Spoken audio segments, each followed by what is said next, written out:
Belum dapat dipastikan sejak kapan praktik yang kemudian disebut puasa itu dikenal di Nusantara. Namun sebuah tindakan, konsep puasa bukanlah hal baru ketika Islam masuk ke Nusantara. Kata puasa berasal dari bahasa Jawa, yaitu poso. Sedangkan poso berasal dari kata pasa yang ditemukan dari bahasa Jawa kuno.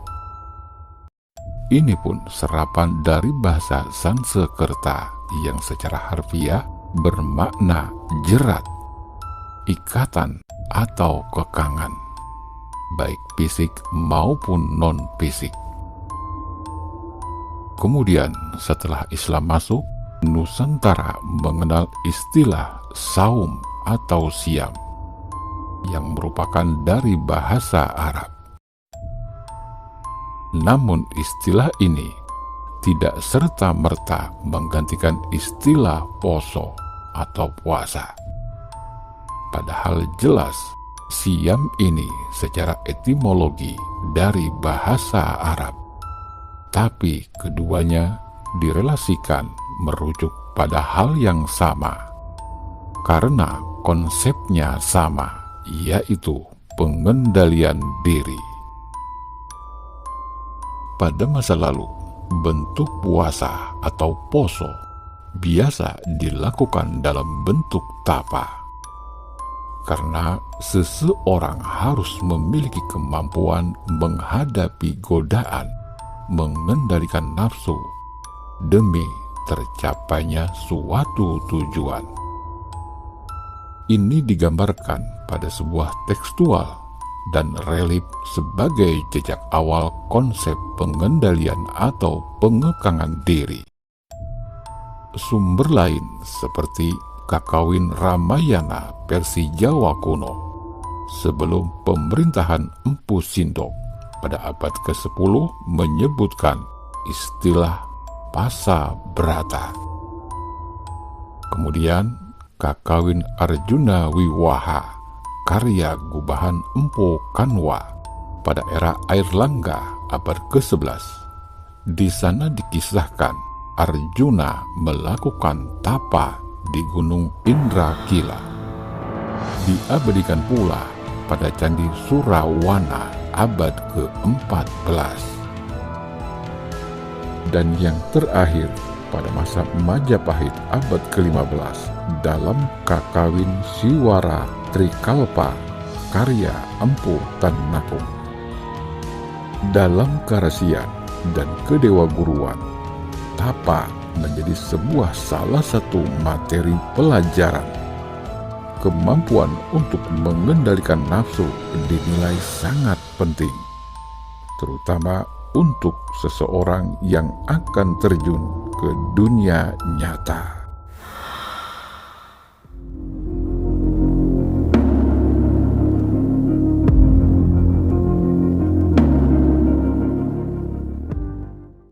Assalamualaikum warahmatullahi wabarakatuh.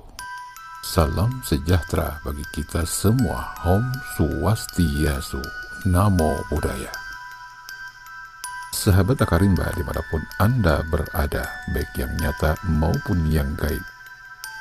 Pada episode kali ini, tim Akarimba mencoba mengurai 5 puasa versi kejawen. Berbicara puasa, sebenarnya sudah ada sejak sebelum Islam masuk ke Nusantara. Hampir semua agama ada ritual puasa, tentunya dengan aturan-aturannya sendiri.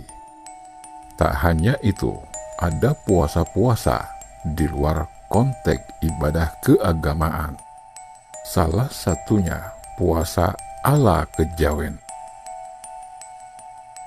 Para penghayat kejawen telah lama menemukan metode-metode untuk membangkitkan spirit agar menjadi manusia yang kuat jiwanya dan luas alam pemikirannya, yakni dengan puasa tradisi kejawen.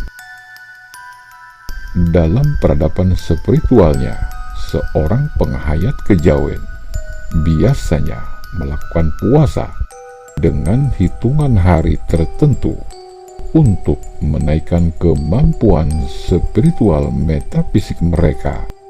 Juga salah satu cara yang ditempuh untuk meraih sesuatu. Filosofi Jawa menyatakan puasa adalah sarana menggembleng jiwa raga, mempertajam rasa batin, olah rasa pangrasa, serta mensucikan hati dan pikiran. Inilah 5 puasa versi kejawen, di antaranya puasa mutih. Salah satu puasa kejawen yang paling dikenal adalah puasa mutih. Seperti namanya, dalam ritual ini, seseorang yang menjalaninya dilarang mengkonsumsi apapun selain yang berwarna putih. Biasanya, para pelakunya hanya akan makan nasi dan air putih saja. Yang kedua, puasa ngebleng. Jika umumnya durasi puasa itu hanya dari subuh sampai maghrib, tidak demikian dengan ritual puasa yang bernama ngebleng ini. Durasi ngebleng adalah sehari penuh. Jadi, jika ada seseorang yang menjalani puasa ngebleng 3 hari, itu artinya ia tidak makan dan minum selama 3 hari penuh. Kemudian, yang ketiga, puasa pati geni. Uniknya dari puasa ini adalah si pelakunya tidak boleh keluar dari kamar sampai seharian penuh, bahkan untuk buang air sekalipun. Di dalam kamar pun, si pelaku pati geni juga dilarang untuk melakukan aktivitas apapun selain berdoa. Yang keempat, puasa ngeluang. Puasa satu ini bisa dibilang cukup unik. Dalam ritualnya, si pelaku harus dikubur.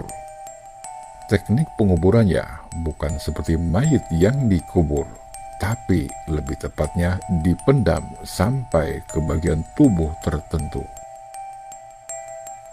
Dan yang terakhir, puasa weton. Dari sekian banyak puasa kejawen yang ada, weton adalah salah satu puasa yang paling populer. Puasa ini sendiri tidak dilakukan sering-sering, karena hanya perlu dilakukan saat tiba hari lahir atau hari ulang tahunnya saja.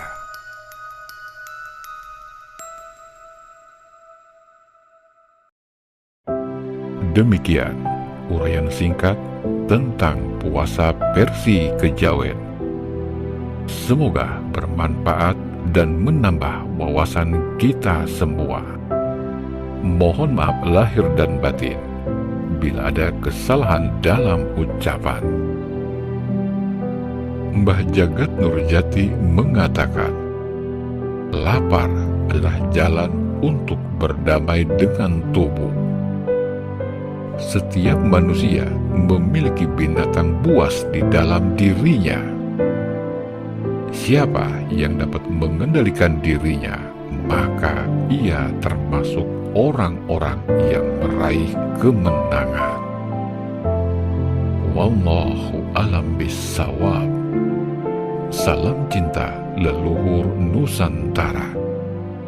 Wabillahi taufik wal hidayah, warido wa indayah. Wassalamualaikum warahmatullahi wabarakatuh.